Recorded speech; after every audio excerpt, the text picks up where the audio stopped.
Pemirsa, sejak 2 tahun terakhir ini masyarakat mulai kembali memanfaatkan berbagai obat herbal untuk penyembuhan. Tidak hanya itu, obat herbal juga dimanfaatkan untuk menjaga vitalitas dan daya tahan tubuh. Hal ini diungkapkan praktisi obat herbal Nyoman Sridana.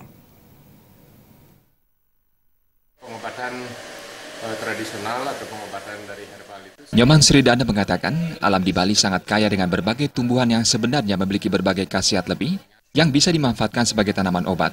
Mulai dari daun, batang, akar, hingga umbi-umbian dari tumbuhan tertentu, memiliki aneka khasiat yang luar biasa.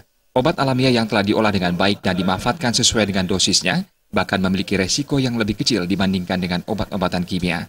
Namun Nyoman Sridana juga tidak jarang menyarankan pasien untuk ke dokter terlebih dahulu untuk mendiagnosa sakitnya apabila dirasa cukup serius sebelum menggunakan obat herbal alami.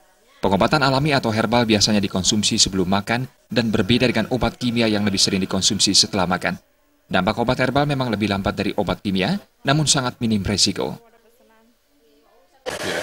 Memang pada umumnya pengobatan tradisional atau pengobatan dari herbal itu sebagai pendukung dari pengobatan medis, yang mana untuk mengobati penyakit-penyakit yang ringan, kalau memang mereka penyakitnya ya cukup serius, dan saya tetap sarankan ke dokter, check up lebih lanjut, dan juga dibarengan dengan herbal. Toh herbal yang kami produksi adalah bahan lokal yang tumbuh di sekitar pekarangan, jadi harganya pun sangat terjangkau dibandingin dengan produk herbal yang didatangkan dari luar. Sedangkan tanaman yang kami gunakan kami tanam sendiri, budidaya sendiri, dan memprosesnya juga kami proses sendiri sehingga harga bisa ditekan. Jadi masyarakat yang ekonominya menengah ke bawah juga bisa menjangkau.